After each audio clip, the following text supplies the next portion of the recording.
The night it all went wrong. Ife wasn't thinking about love. She wasn't thinking about consequences. She was thinking about one thing only: survive. She had been running for 12 minutes. Her ankle was torn open. Her phone was dead. And the men chasing her weren't thieves, they were executioners. Then she saw it. A black Mercedes Maybach. Idling by the curb, engine humming. Inside, a man in a simple black sweater, reading a newspaper like he was waiting for his boss to finish a meeting. She didn't hesitate. She yanked the back door open, threw herself inside, and screamed at him to drive. What she didn't know, what she couldn't have known, was that the man in the driver's seat wasn't a chauffeur. He wasn't a driver. He wasn't even a bodyguard. His name was Kang Do-yun, early 30s. Ice in his veins. Fire in his reputation, and he didn't drive people. People knelt so he wouldn't have to look at them. When she yelled at him to floor it, he didn't move. He simply lowered the newspaper, looked at her in the rearview mirror, and said the first thing that came to his mind. No one had yelled at him in 7 years. Before she could answer, black SUVs surrounded them. Armed men jumped out, but they weren't there to hurt her. They were there to bow. The chasing thugs dropped to their knees instantly, whispering a name: the Black Saint. Elders in expensive suits ran through the rain, bowed 90 degrees, and apologized for disturbing their boss. Ive's breath stopped. She looked from the bowing crime lords to the armed soldiers to the calm, terrifying man in the driver's seat. She asked if he was a driver. He turned around slowly. Rain streaked the window behind him. And he told her the truth. She had just ordered the devil to step on it. In Seoul, there are two worlds: the glittering towers of the rich, and the underground kingdom of Kang Do-yun. That night, those two worlds collided inside a parked car. Do-yun didn't kill her. He didn't even threaten her. Instead, he took her to his penthouse not as a prisoner, but as a question he couldn't answer. She spent the first hour calling him a gangster. He corrected her: businessman. She called him a monster. He said nothing. Then she called him old. That made him almost smile. Throughout the night, she refused to be afraid. She ate his expensive ramen with her fingers. She argued with his head of security about soccer.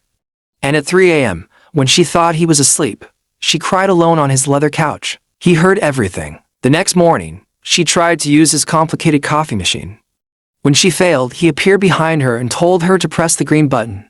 She snapped at him. Said his problem wasn't the coffee, it was that he had 50 billion won and no one to drink it with. She told him that was sad. His men froze. No one talked to him like that. But Do-yun didn't get angry. He looked at her like she had just said something his mother used to say. He reached out, tucked a strand of hair behind her ear, and said one word: stay. It wasn't a question. It wasn't a command. It was a confession. Here is the thing about men like Kang Do-yun. They don't fall in love. They fall into obsession. And they never see it coming. For 3 days, he didn't let her leave. Not violently. He just never opened the door. He told himself he was protecting her. The men who chased her were still out there.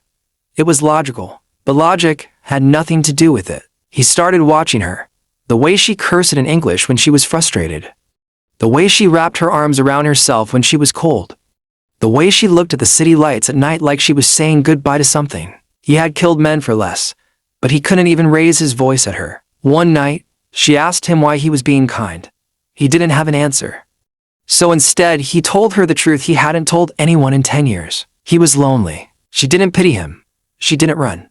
She just sat next to him on the floor, shoulder to shoulder, and said nothing. That silence was the most dangerous thing she had ever given him. Because in that moment, Kang Do-yun realized something terrifying. He didn't want to own her. He didn't want to control her. He wanted to be seen by her. Only her. And he would burn the city down before he let that feeling go. A week later, Do-yun made a decision that shocked even his closest men. He brought her to a meeting. Not a boardroom, a battlefield. The underground casino was filled with men who had blood on their hands and secrets in their safes. When Do-yun walked in, the room went silent. But when they saw Ife beside him, the whispers started. A rival boss smirked and asked if she was a hostage. Ife didn't flinch. She looked the man in the eye and said she was the driver. Laughter erupted. Dangerous laughter. Do-yun didn't laugh. He looked at her like she had just lit a match near gasoline. The rival boss made another joke, asked if Do-yun let his woman speak for him. Do-yun's answer was cold as death. He said he let her breathe. And that the other man shouldn't. That night, Ife learned two things. First, Kang Do-yun was feared because he never made empty threats.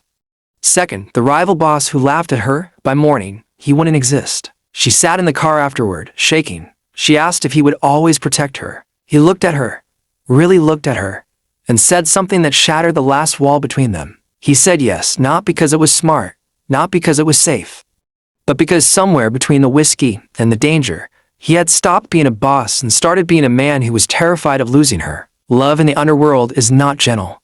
It is not patient. It is jealous, possessive, and sometimes, it is violent. 3 weeks into whatever they were, Do-yun followed her to a department store. He told himself it was for security, but the truth was simpler and uglier. He couldn't stand being away from her. Then he saw the model. Young, handsome, fluent in English. The kind of man who could give her a normal life, a safe life. The man touched her wrist, leaned close, whispered something about dinner. Do-yun saw red. He didn't remember moving. 1 second he was across the aisle. The next, his hand was around the model's throat, lifting him off the ground. He told the man to leave Seoul by sunrise. Then he let him run. Ife was furious. She screamed at him, asked if he was insane, said he didn't own her, and then Do-yun did something he had never done before. He broke. He grabbed her face gently, desperately, and asked why his chest felt like it was caving in every time she looked at someone else. The store went silent. She asked what he meant, and Kang Do-yun, the black saint, the man who had never begged for anything in his life, told her the truth. He didn't know what this was, but if she left, he wouldn't survive it. And he wasn't being poetic. He was being honest. That was the moment the Mafia boss stopped pretending. And the moment Ife realized she was already his. But in his world, love is a weapon, and his enemies had been waiting for him to pick one up. The gala was beautiful. Ife wore diamonds.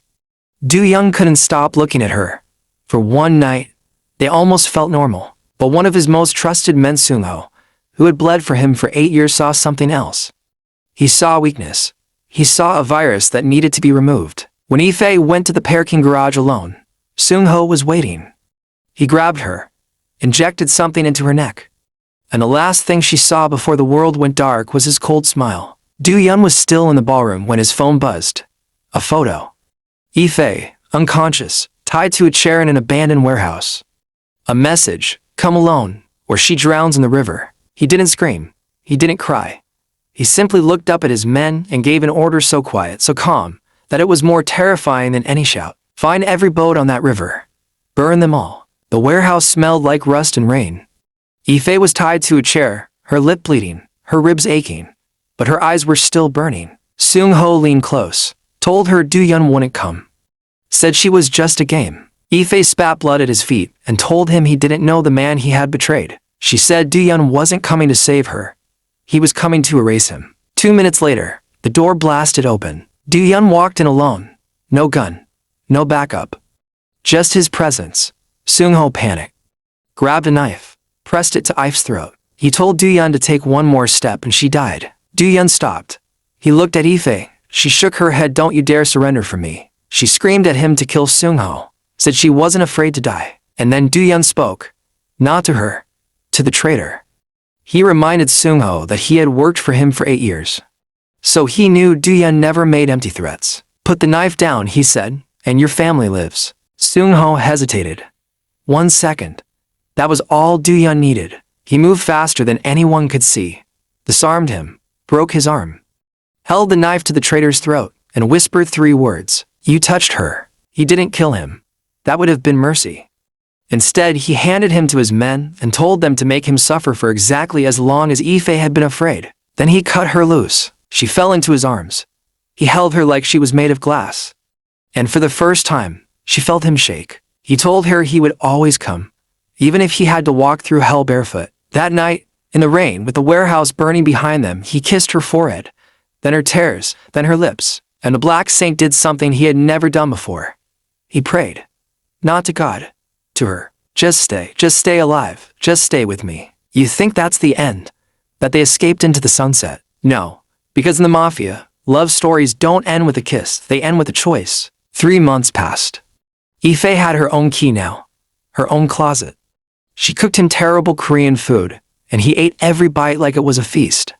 He laughed now, real laughs. She had never seen him happier. Then the police came, dozens of them, Interpol, evidence of Do-yun's crimes on a USB drive that had been anonymously sent to the prosecutor's office. They handcuffed him, read him his rights.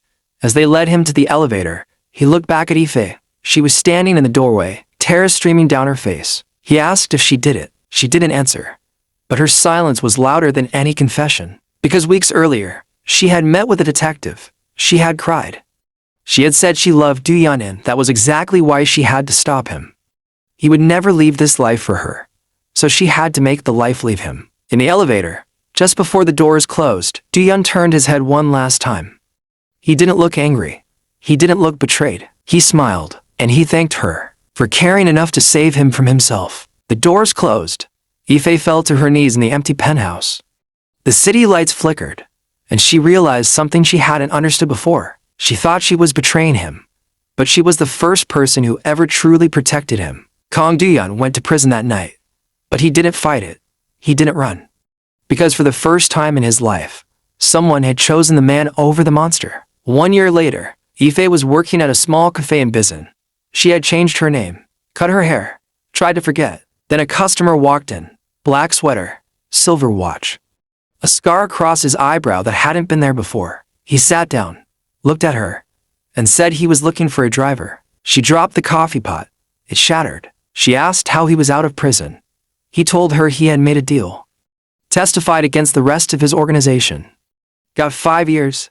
Got out in 1 for good behavior. Then he said something that broke her completely. He wasn't a boss anymore. He was just a man who missed the only woman who ever yelled at him. She didn't move. He stood up, walked toward her. He said he wasn't asking her to love a monster. He was asking her to let him be human. With her. Ife walked around the counter, slapped him, hard, then kissed him, harder. She told him he was still paying for her ramen. He held her like he would never let go, and told her he had already bought the company. In the end, she didn't tame the devil. She didn't fix him. She didn't save him. She just reminded him that even devils get lonely, and that sometimes. The most dangerous thing in Seoul isn't a mafia boss with an army. It's a woman who refuses to be afraid. She mistook him for an ordinary driver, and everything went wrong. But also, everything went right. Subscribe for more dark romance stories that will ruin your sleep schedule. And comment below, would you have jumped into the car, or run the other way? Because Ife, she jumped, and she never looked back.